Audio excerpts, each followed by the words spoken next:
Dans l'univers des super-héros, on est souvent confronté, surtout dans les films, à leurs exploits présents et à leurs moments de gloire. Mais on oublie souvent que derrière ces figures héroïques, qui donnent de l'espoir aux populations du monde entier, existe parfois un lourd passé à porter et qui en quelque sorte, parfois, justifie les actes et la manière dont chaque héros exécute à sa manière la justice. Et justement, c'est de ça dont on va parler aujourd'hui, puisqu'on va traiter aujourd'hui des super-héros ayant le plus souffert par le passé.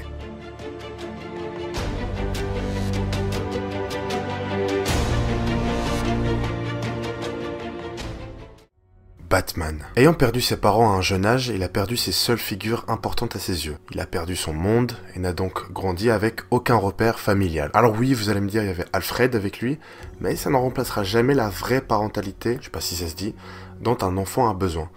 On l'oublie vite, mais cette histoire de Batman est profondément triste, et malgré que c'est en quelque sorte ce qui forgera le Bruce Wayne qu'on connaît aujourd'hui, un enfant ayant perdu ses parents à un très jeune âge, c'est jamais une épreuve facile. Déjà que d'avoir un seul parent c'est quelque chose, alors devenir orphelin, c'est encore autre chose, et c'est ça qui est beau dans son histoire, beau entre guillemets, malgré la richesse qui l'entoure, ça pourra jamais enrichir le manque de liens familiaux qu'il a perdu.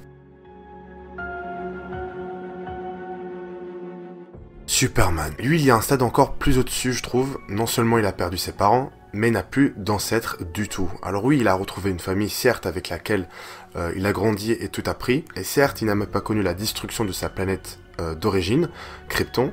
Mais c'est un choc quand même. Déjà de savoir que tu viens même pas de la Terre dans laquelle tu as grandi.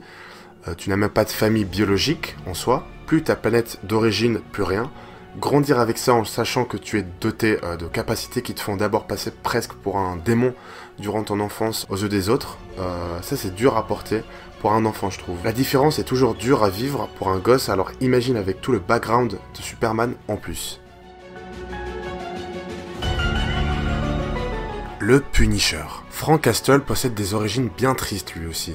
Déjà c'est un héros à part, à cause de ses manières assez radicales pour faire la justice. Il est violent et n'hésite pas à tuer ou à torturer ses victimes. Et c'est surtout quelqu'un de très torturé psychologiquement lui aussi. Le mec a connu déjà la guerre du Vietnam, donc juste ça fait déjà un certain bagage psychologique.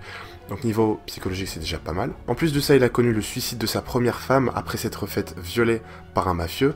Et même suite à ça il a réussi à fonder une famille tranquille avec une nouvelle femme et des enfants cette fois-ci. Mais alors que tout allait bien, un jour, alors qu'ils font un pique-nique tous ensemble, il voit sa famille se faire tuer devant ses yeux, littéralement, par les mains de la mafia. Finalement, quand on connaît tout ça, on peut peut-être comprendre tout de suite toute la rage qu'il a enfouie durant toutes ces années au fond de lui. Peut-être pas légitimer sa violence, mais au moins comprendre sa haine. Ça fait clairement du Punisher un super-héros déjà sombre, et surtout très torturé, et c'est pour ça qu'il a totalement sa place, bien évidemment, dans cette vidéo. Blade. Un rapide résumé de Blaze s'impose pour celles et ceux d'entre vous qui ne le connaissent pas. Déjà dans les comics, Blade est un demi-vampire, ça veut dire qu'il est moitié humain, moitié vampire. Donc en gros, il a les pouvoirs des vampires sans les désavantages, on va dire. À part peut-être un certain léger goût prononcé pour le sang. Ses origines sont sombres. En effet, la mère de Blade, Tara Brooks, était une prostituée au Madame Vanity's Brothel qui a subi plusieurs complications sévères et expérimentations durant l'accouchement du bébé Blade. Au point qu'un médecin entre guillemets, fut appelé, donc médecin qui se nommait Deacon Frost, et était en réalité un vampire sauvage. Frost s'est régalé de la mère de Blade pendant la naissance du bébé, et passant accidentellement des enzymes dans le propre sang du bébé, cela a eu pour résultat donc de fournir à Blade des capacités surhumaines telles que l'immunité à la métamorphose, et la capacité à sentir des créatures surnaturelles, et aussi la durée de vie fort prolongée. Ça a aussi par contre engendré une certaine sensibilité à la lumière de la ville. Des pouvoirs de vampire en dépit de la mort de sa mère à sa naissance, ça c'est du glauque, ça c'est du sombre. Et je pense qu'il a clairement sa place dans cette vidéo.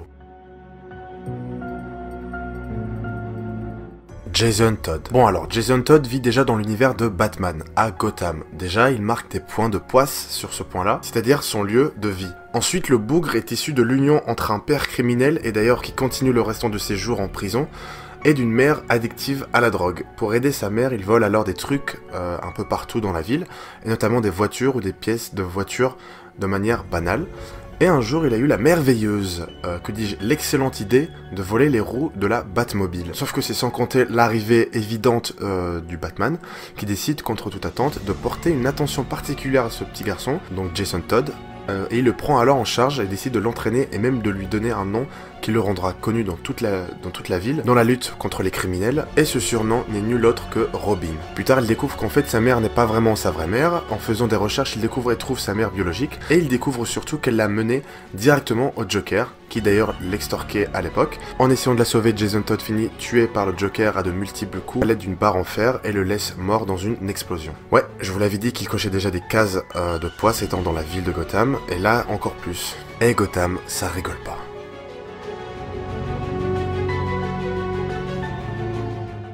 Et on finit par X-23. Pour situer le personnage, c'est une super-héroïne de l'univers Marvel qui vit au sein de la continuité des mutants et des X-Men. X-23 n'est même pas réellement née pour commencer, elle a plus été créée, voire clonée, ce qui est extrêmement déjà réducteur pour commencer son existence.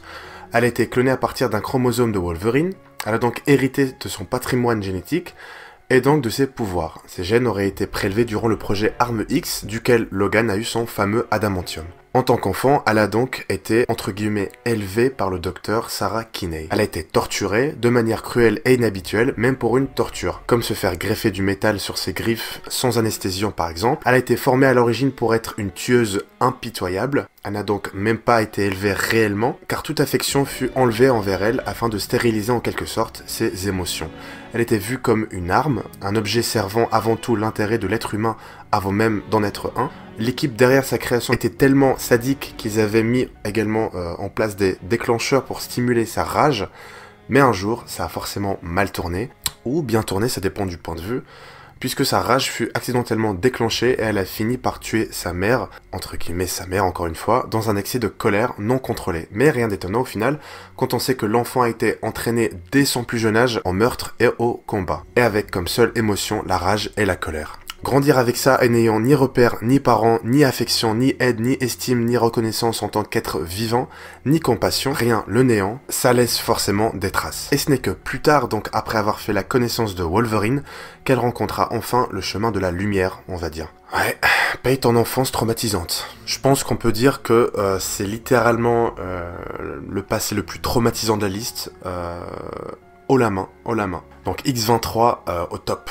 Au top. Bien évidemment, j'aurais pu placer Wolverine dans la liste, dans le sens où, à cause de son pouvoir de régénération, il a traversé les siècles en voyant tous ses proches et les personnes avec qui il est devenu ami, donc mourir. Donc ce n'est pas rien quand même comme souffrance psychologique, mais j'ai préféré mettre X-23, qui elle a été littéralement créée pour souffrir dès son plus jeune âge. Donc voilà pourquoi elle est plutôt dans la vidéo que Wolverine. Voilà donc pour cette petite liste. N'hésitez pas à me dire ce que vous en pensez, n'hésitez pas à me donner d'autres super-héros que vous connaissez qui ont eu un passé assez lourd à porter, qui ont bien souffert comme il faut. Et je suis sûr que j'en ai oublié plein parce qu'il y en a tellement des super-héros. J'espère en tout cas que le concept vous a plu. Si c'est le cas, n'hésitez pas à me le faire savoir en commentaire. N'hésitez pas à mettre un petit j'aime si vous avez aimé. N'hésitez pas à vous abonner, n'hésitez pas à partager la vidéo bien évidemment. Et surtout à mettre la cloche pour ne rien rater des prochaines sorties. Et sur ce, on se dit à la prochaine pour de nouvelles aventures. C'était Kid.